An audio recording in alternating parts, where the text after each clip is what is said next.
నమస్తే అన్న. నమస్తే. ఏం చేస్తుంటారు మీరు? రైతులు. ఓకే. ఈసారి సీఎం ఎవరయ్యే అవకాశాలు ఉన్నాయి ఏపీలో? జగన్ కావాలనుకుంటున్నాము.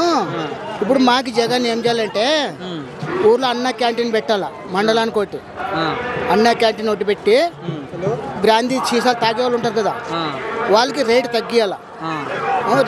అదొకటైనా రుణమాఫీ చేయాలి. కనీసం అంటే 2 లక్షలైనా రుణమాఫీ చేయాలి. ఆ 3 చేస్తే జగన్ ముఖ్యంగా వస్తాడు. ఆ 3 రకాలు చేయాలి. ఆ 3 రకాలు చేస్తే 150 సీట్లను ఖచ్చితంగా వస్తాడు. ఓకే. ఎలా ఉంది విద్యా వైద్యం? ఎలా ఉంది ఆంధ్రప్రదేశ్? విద్యా వైద్యం బ్రహ్మాండంగా ఉంది, రైతులకి బాగుంది. ఇప్పుడు బ్రాందీ తాగే వాళ్ళకి రేటు పెట్టలేక ఎక్కడో వేరే ఊరు నుండి తెచ్చుకుంటున్నారు. అది కాలే. అన్నా క్యాంటీన్ అంటే వేరే బళ్ళో పిల్లలతో పెడతారు, వాళ్ళు బాగలేదు తిని ఎక్కువ పారేసి వస్తుండారు.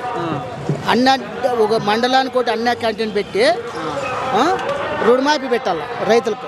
ఇవన్నీ ఎన్ని చేసినా వేస్ట్. రైతులకి 1,50,000 2 లక్షలు రుణమాఫీ చేస్తే ఏ క్రమంలో వచ్చేస్తాడు.